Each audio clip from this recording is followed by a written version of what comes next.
চুমা দিতেছে আমার অফিস কিনে হাতে, আমার কাছে ভিডিও আছে। তুমি সিনিয়র না তো থাপড়াইতাম যে একেবারে। দর্শক, এবার শাহরিয়ার নাজিম জয়কে চরমভাবে অপমান করলেন সাকিবের 3 নম্বর বউ হতে চাওয়া ডাক্তার মিষ্টি জান্নাত। দর্শক, বিস্তারিত জানতে পুরো ভিডিওটি কোথাও না টেনে দেখতে থাকুন।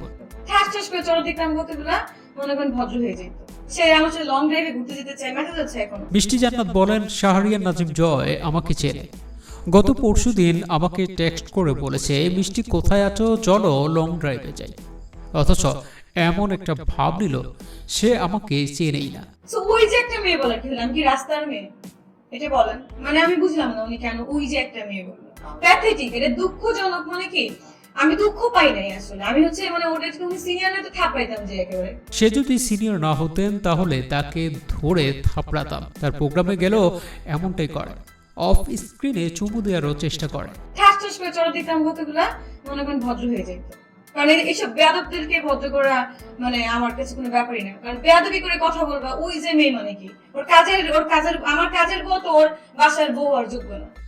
সে অনেক নেগেটিভ কথা বলে, আমাকে নিয়ে উল্টাপাল্টা অনেক প্রশ্ন সে করেছে। চুমা দিয়ে অফিস কিনে আমার হাতে কিস করে, ওরা আবার বলে দেখাচ্ছে কেটে কেটে কেটে দেখায়। কেন ভাই?